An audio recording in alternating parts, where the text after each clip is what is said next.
그러면 오늘 설교 본문을 말씀드리고 함께 읽어보도록 할 텐데요. 오늘 설교 본문은 여호수아 4장 24절이 되겠습니다. 여호수아 4장 24절을 다 같이 함께 읽어보도록 하겠습니다.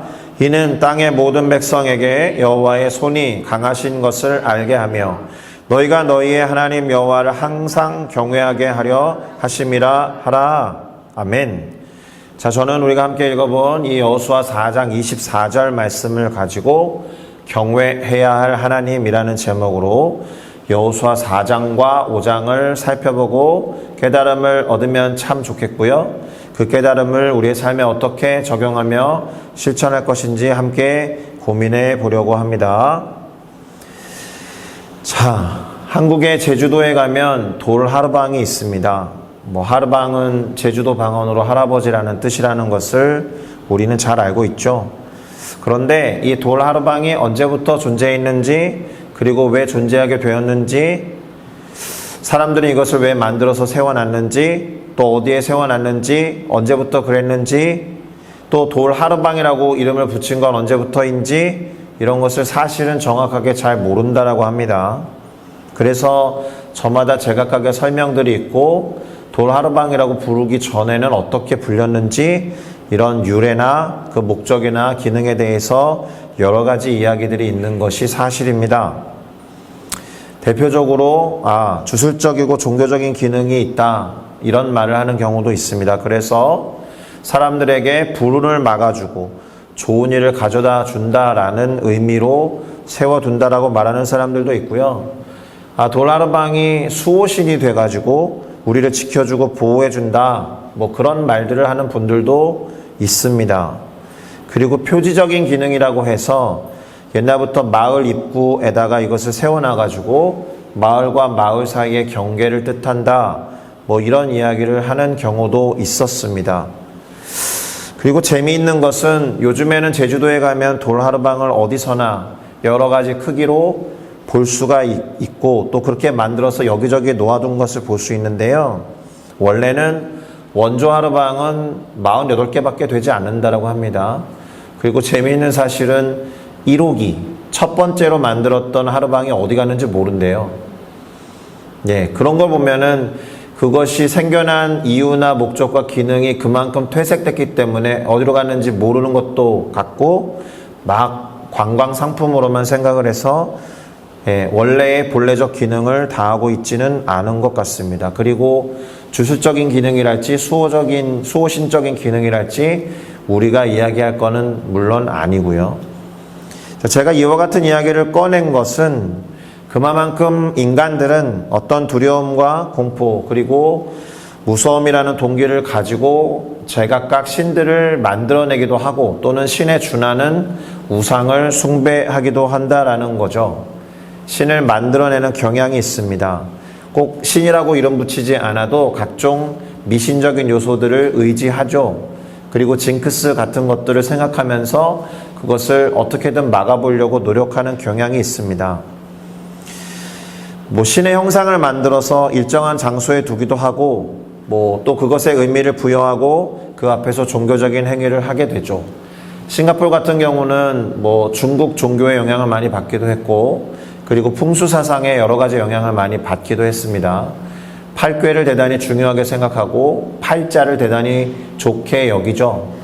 그래서 잘 아시다시피 1달러 동전이 팔각형을 입혀놓은 이유도 같은 이유와 맥락에서 그렇습니다. 애군을 막아준다라고 생각해서. 잘 아시는 이야기일 수 있겠지만 이 나라의 지하철 공사를 하기 직전에 맥이 끊기는 것을 막기 위해서 전 국민들이 팔괘를 갖고 있어야 된다는 풍수 전문가의 조언을 들었던 리쿠안유 씨가 1달러짜리 동전을 1달러보다 훨씬 더 많은 비용을 들여서 팔각형을 새겨 놓은 바 있습니다. 그런 식으로 사람들은 어떠한 징크스 같은 것이나 불운이나 두려움이나 공포를 막아서기 위해서 신적인 의미를 여기저기에 부여하기도 합니다. 돌 하르방도 그런 것이고, 우리나라에 있는 장승들도 그렇잖아요. 천하대장군, 지하여장군, 또 성황당 같은 것도 그렇게 해서 만들어진 겁니다. 사람들이 만들어 놓고 거기에 의미를 부여해서 안정감을 갖고자 하는 어떤 욕구 때문에 벌어진 일입니다. 자, 그런데 오늘 우리가 살펴보려고 하는 여호수아 4장과 5장에도 마치 잘못 보면 그와 유사한 의미를 지닌 것처럼 보이는 돌무더기라고 해야 할까요? 아니면 돌탑이라고 해야 할 수도 있는데 어쨌거나 12개의 돌을 쌓아서 뭔가를 나타내게 한 장면이 기록되어 있음을 봅니다. 여호수아와 이스라엘 민족이 요단강을 건너고 나서 12개의 돌을 쌓은 것을 말합니다. 그렇다면 이 사람들은 왜 이 12개의 돌을 쌓았던 것일까? 쌓았는지 아니면 돌무더기로 이렇게 그냥 조금 넓게 만들어 놓았는지 정확하게 알 수는 없습니다. 그런데 이 질문에 대한 답을 생각해 보면서 오늘의 설교를 진행해 보려고 합니다. 우선 이스라엘 백성들이 요단강을 건너가는 과정에서 여호수아와 이스라엘 백성은 12개의 돌을 두 군데 쌓았습니다. 한 군데만 쌓지 않고요. 두 군데 쌓았습니다. 하나는 요단을 건너고 난 뒤에 길갈이라고 하는 곳에 수경을 할 때 거기에 머물기 위해서 정착을 했을 때 잠시 동안 거기에 이르러서 요단강 바닥에서 가지고 왔던 12개의 돌을 쌓은 것이 첫 번째이고요. 두 번째는 요단 한가운데에서 모든 백성들이 안전하게 건너갈 수 있도록 제사장들이 언약궤를 짊어지고 있었잖아요.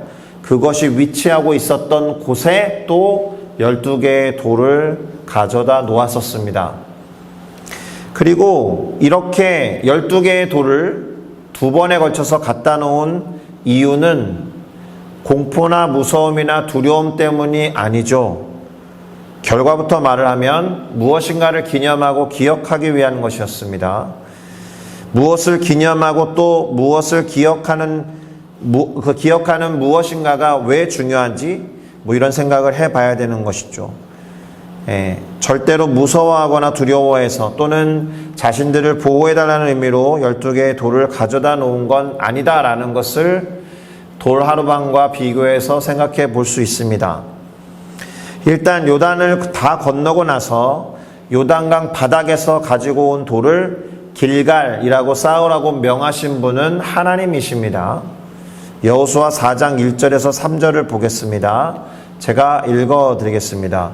그 모든 백성이 요단을 건너가기를 마침에 여호와께서 여호수아에게 말씀하여 이르시되 백성의 각 지파에 한 사람씩 12사람을 택하고 그들에게 명령하여 이르기를 요단 가운데 제사장들 발이 굳게 선 그곳에서 돌 12개를 택하여 그것을 가져다가 오늘 밤 너희가 유숙할 그곳에 두게 하라 하시되 이렇게 명령하셨습니다.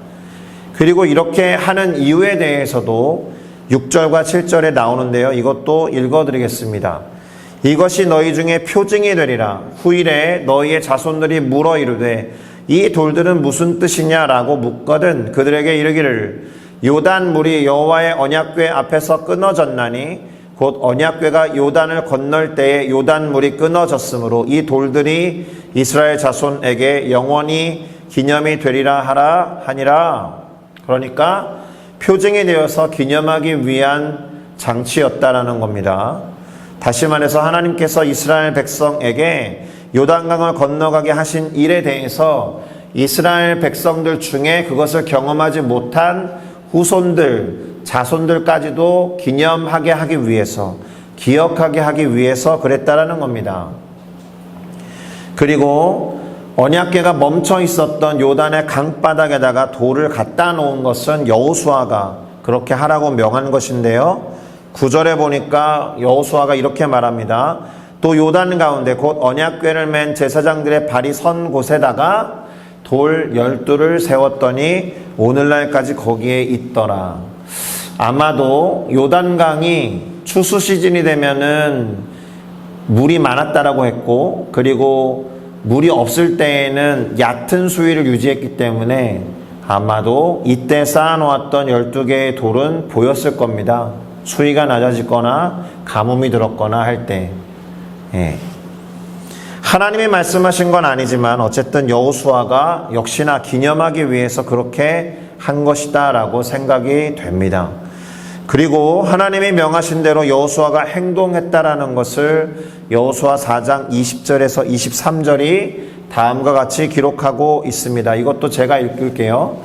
여호수아가 요단에서 가져온 그 12돌을 길갈에 세우고 이스라엘 자손들에게 말하여 이르되 후일에 너희의 자손들이 그들의 아버지에게 묻기를 이 돌들은 무슨 뜻이니까 하거든 너희는 너희 자손들에게 알게 하여 이르기를 이스라엘이 마른 땅을 밟고 이 요단을 건넜음이라 너희의 하나님 여호와께서 요단물을 너희 앞에서 마르게 하사 너희를 건너게 하신 것이 너희의 하나님 여호와께서 우리 앞에 홍해를 말리시고 우리를 건너게 하심과 같았나니 라고 기록하죠.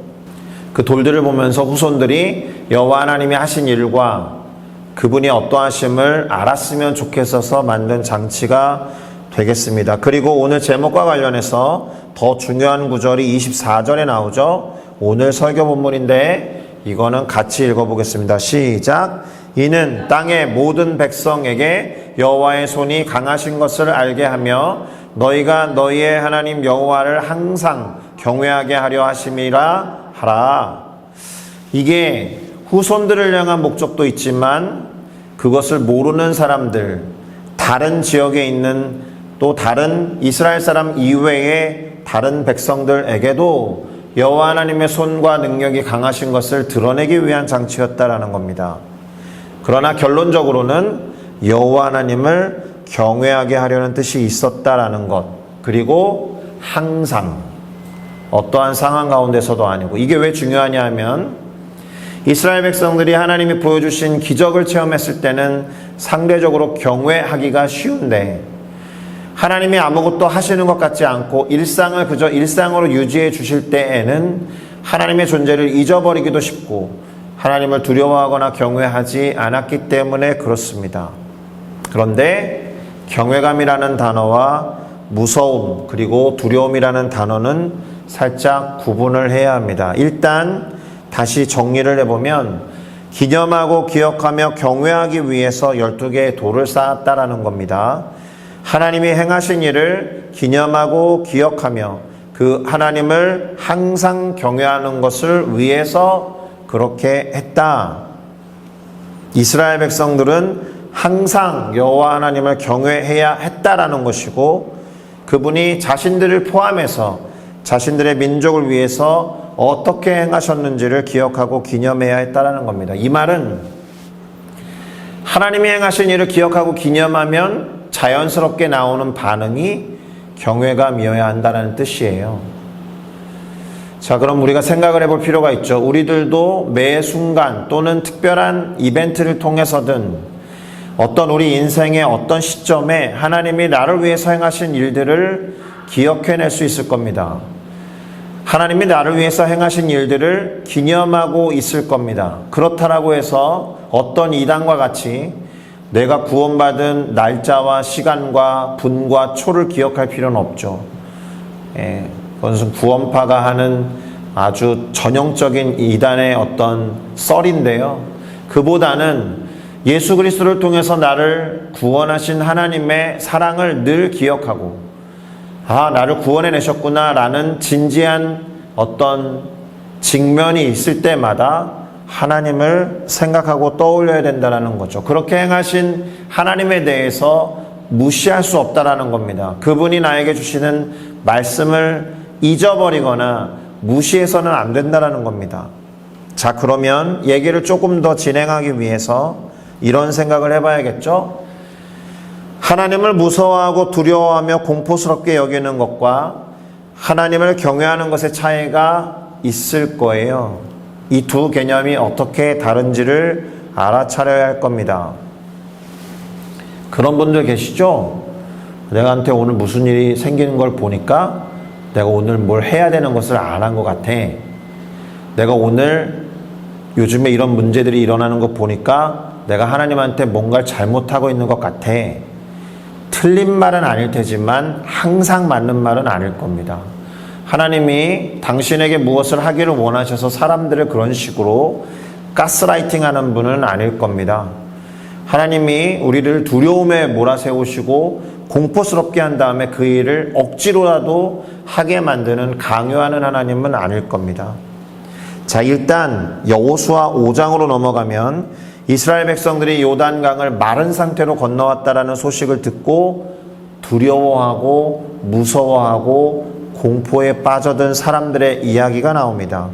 여호수아 5장 1절인데요. 역시나 제가 읽겠습니다. 요단 서쪽, 그러니까 요단 동편에서 요단을 건너서 서쪽으로 넘어온 거잖아요. 그러니까 요단 서쪽에 있었던 아모리 사람의 모든 왕들과 해변의 가나안 사람의 모든 왕들이 여호와께서 요단물을 이스라엘 자손들 앞에서 말리시고 우리를 건너게 하셨음을 듣고 마음이 녹았고 이스라엘 자손들 때문에 정신을 잃었다, 이렇게 기록됩니다. 마음이 녹았고 정신을 잃었을 정도로 아모리 사람들과 가나안 사람들이 두려워하고 공포에 젖어들었다라는 겁니다. 잔뜩 겁을 먹었죠. 그래서 심지어 어떤 일들이 벌어지냐 하면, 이게 요단을 건너온 다음에 여호수아가 이스라엘 백성들을 대상으로 할례를 행하거든요. 싸움을 목전에 두고 할례를 행했어요. 일주일에서 열흘 사이에 아무것도 할 수 없는 상태에 있었음에도 불구하고 이 가나안 사람들과 아모리 족속 사람들이 아무것도 하지 않을 정도로 무서워하고 두려워했다라는 겁니다. 만약에 이들이 우리를 쳐들어오면 어떻게 하지? 라고 두려워하고 무서워했다라면 이 사람들이 할례를 행했을 때 가서 쳐야죠. 가서 무찔러야죠. 그런데 그렇게 할 수 없을 정도로 마음이 녹아내렸고 정신이 혼미할 정도로 두려워하고 무서워했다라는 겁니다. 그러니까 이 사람들이 한 일이란 두려워하고 떨면서 정신을 잃은 것이 전부였다, 그렇게 볼 수 있습니다. 자, 그러면 오늘의 핵심이죠. 하나님을 경외하는 것이 무엇일지 정리를 해볼 필요가 있습니다. 이게 어디 나와 있는 것은 물론 아닌데요. 우선 경외라는 것은 그분의 말을 무시하지 않아야 할 듯합니다. 오히려 유념하고 기억해야 할 거라고 생각합니다. 그리고 그분과 그분의 말을 존중할 테죠. 존경하는 마음을 가지고 존경이 동기가 되어서 어떤 일을 하게 될 겁니다. 하나님이 하신 말씀을 유념하고 기억하며 무시하지 않았다라는 게 중요합니다. 그러니까 내가 하나님을 경외하는지, 하나님의 말씀을 경외하는지를 어떻게 알아차릴 수 있느냐? 내 마음에 하나님이 주시는 깨달음이 있는데 그것을 실천에 옮기느냐 옮기지 않느냐라든가, 무시하느냐 무시하지 않느냐, 그것을 가지고 가늠해 볼 수도 있겠습니다.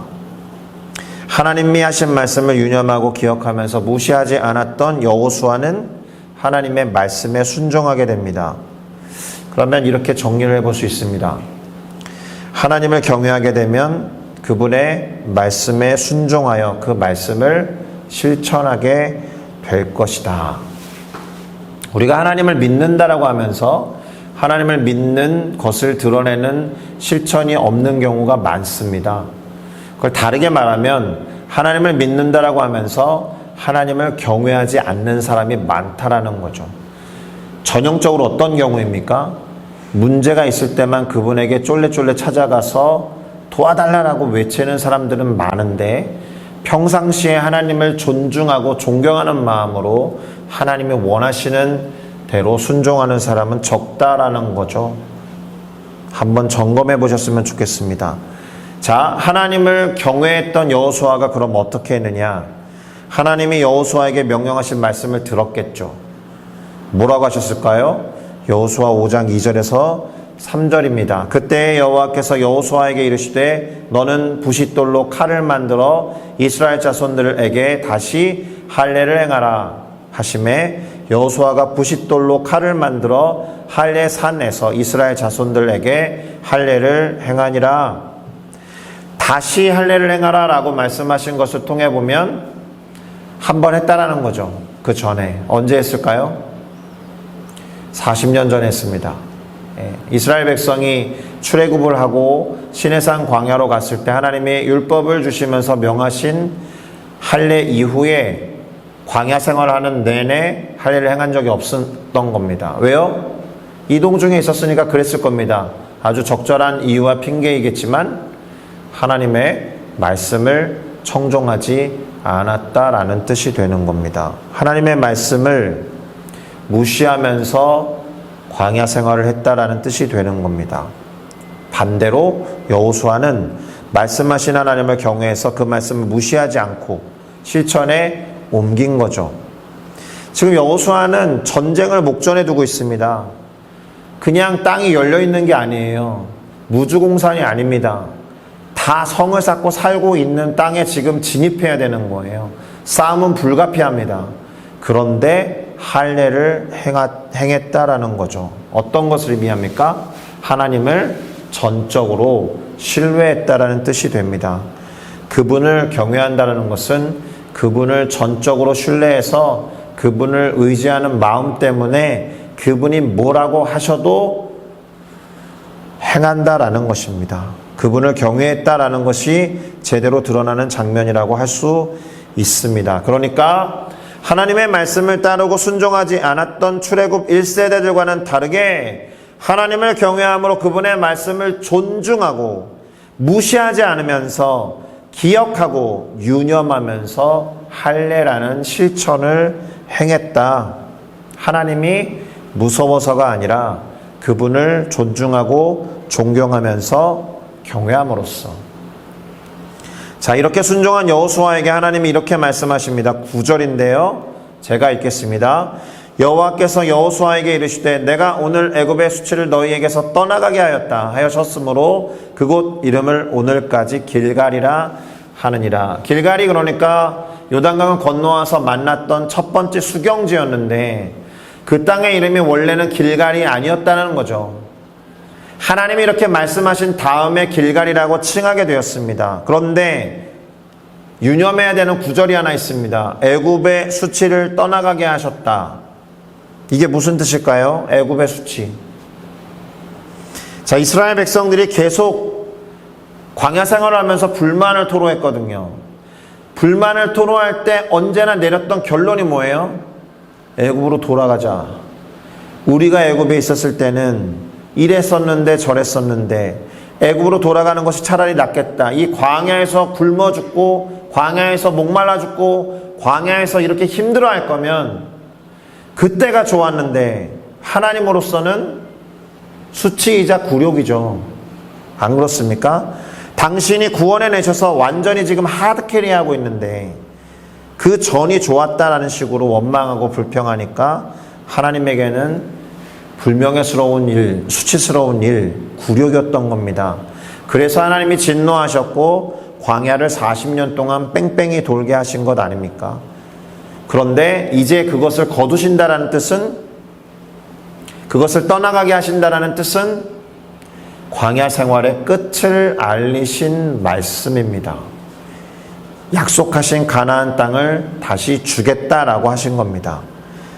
그것의 상징적인 의미가 되는 일이 바로 다음에 기록되어 있는데요. 이제 6월절을 지켜요, 이 사람들이. 그리고 드디어 만나가 멈춥니다. 만나가 멈췄다라는 것은 정착 생활을 한다는 거예요.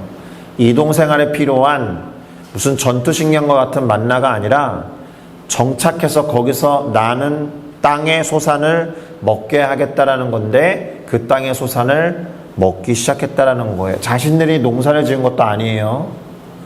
중요합니다. 요단을 건너와서 길갈에 멈췄는데 길갈에서 땅의 소산을 먹었다라는 것은 자연스럽게 나는 것을 먹었을 수도 있지만 가나안 땅에 누군가가 농사를 지은 것을 먹은 거예요. 예, 이것 자체가 사실은 전쟁의 신호탄입니다. 그러니까 지금 겁먹고 있고 마음이 녹아있는 사람들이 쟤네 우리가 농사 지은 거 지금 먹고 있는데 그래도 가만히 있을 정도로 요단 서편에 있었던 가나안 족속들은 두려움에 떨고 있었다라는 겁니다. 자, 그렇게 광야 생활은 끝이 날 겁니다. 여기에 한 가지 더, 여호수아는 여호와 하나님의 군대 대장을 만나게 됩니다. 그 장면이 기록된 5장 13절에서 15절을 읽어드리겠습니다.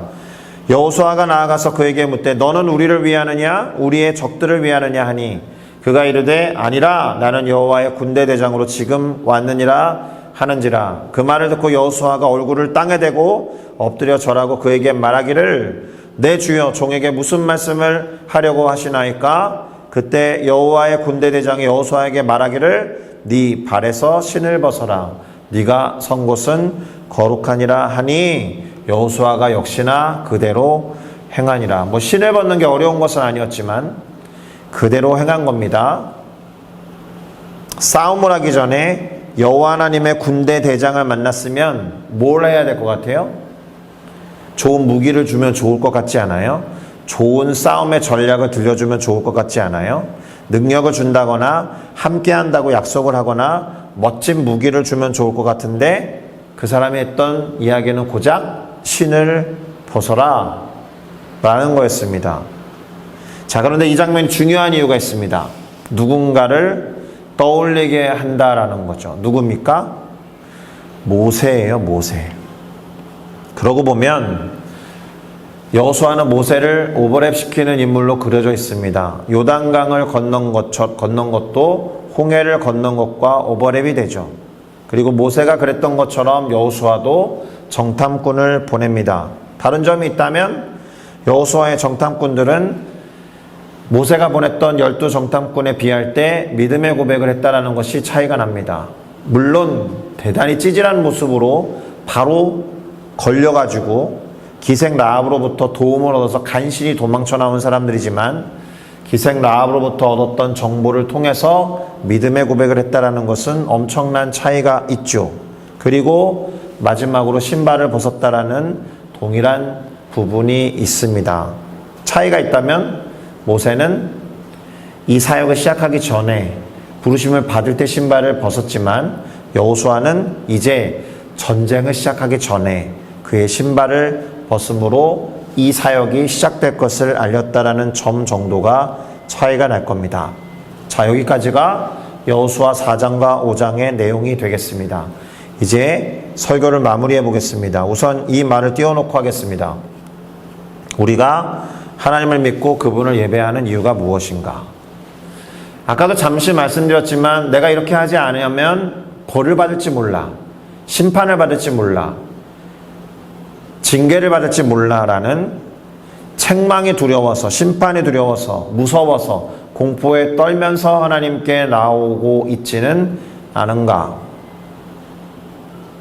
아까도 말씀드렸듯이 사람들이 무서움과 두려움과 공포 때문에 만들어낸 게 신이라고 했잖아요. 만들어낸 게 우상이라고 했잖아요. 그러나 우리 하나님은 원래부터 존재하셨고 사랑하기 위해서 인류를 만들어내셨고 사랑의 관계 안으로 초대하신 분도 하나님이신데 그분이 공포와 두려움을 만들어서 우리를 그렇게 가스라이팅하는 분이 아니다라는 겁니다. 심지어 언약을 맺으신 거 생각해 보세요. 하나님은 당신이 할 것도 정해놓으셨어요. 그러니까 니네만 이거 해 라고 하신 게 아니에요. 하나님은 이스라엘 백성과 언약을 맺으시면서 인도하시고 보호하시고 필요를 채워주신다라고 약속하셨고 당신은 당신의 역할을 대단히 신실하고 성실하게 해내셨단 말입니다. 약속을 깬 건 백성들일 뿐이에요. 그러니까 상호적으로 서로 간에 약속을 한 것을 전제로 놓고 보면 하나님은 대단히 인격적인 하나님입니다. 공포스러운 분이 아니에요. 그래서 이렇게 도전할 수 있습니다. 그분의 어떠함을 알고 그분의 명성을 알고 그분의 영광을 알게 된다면 자연스럽게 나오는 반응이 경배와 찬양이어야 한다라는 거예요. 그분의 어떠함을 알고 그분이 무엇을 행하셨는지를 아는 사람이 존중과 존경과 경외의 마음을 가질 수 있다라는 겁니다. 우리 주변에 어른들이 있습니다. 함께하면 편한 분이 있고 함께하면 편하지 않은 분이 있습니다. 우리들도 젊은이들에게 그런 존재일 수 있습니다. 함께하면 편한 어른일 수 있고 함께하면 불편한 어른일 수 있습니다. 그런데 그 어른이 무서워서 뭔가 그분 눈에 잘 보이기 위해서 싫은 소리 듣지 않기 위해서 무언가를 행한다면 그건 경외가 아닌 거예요. 그분 기분 좋게 해드리기 위해서 행동하는 것이 이거 부딪히기 싫어서 불편해서 그런 동기였다라면 절대로 경외감과 존중과 존경의 마음이 아니다라는 겁니다.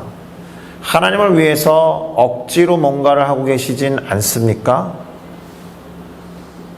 수요일의 예배는 사실은 어떤 정규적인 예배, 반드시 해야 되는 수요, 준수 이런 건 아니잖아요. 이 수요 예배에 왜 나오실까요? 또 아침마다 기도하러 왜 나오실까요? 또 주일은 주일 성수이기 때문에 나오는 겁니까? 그거 안 하면 뭔가 내 마음이 좀 캥기고 불편해서 그렇습니까? 그런 이유라면 나는 하나님을 지금 경외하고 있는 게 아닐 수 있습니다. 하나님은 여전히 하나님이셔야 해요. 하나님 자체로 높임을 받고 존중받고 존경받는 분이 되어야 한다라는 겁니다. 그래서 이 질문을 남겨놓겠습니다. 하나님이 나에게 어떠한 분이신가? 나는 하나님을 무시하는가? 또는 무시하지 않고 있는가? 나는 하나님을 존중하는가? 존경하는가? 이 질문들에 답하시면서 내가 하나님을 경외함으로 인해서 자발적으로 기꺼이 무엇인가를 하는 우리 모두가 되기를 예수 그리스도의 이름으로 축복합니다. 기도하시겠습니다.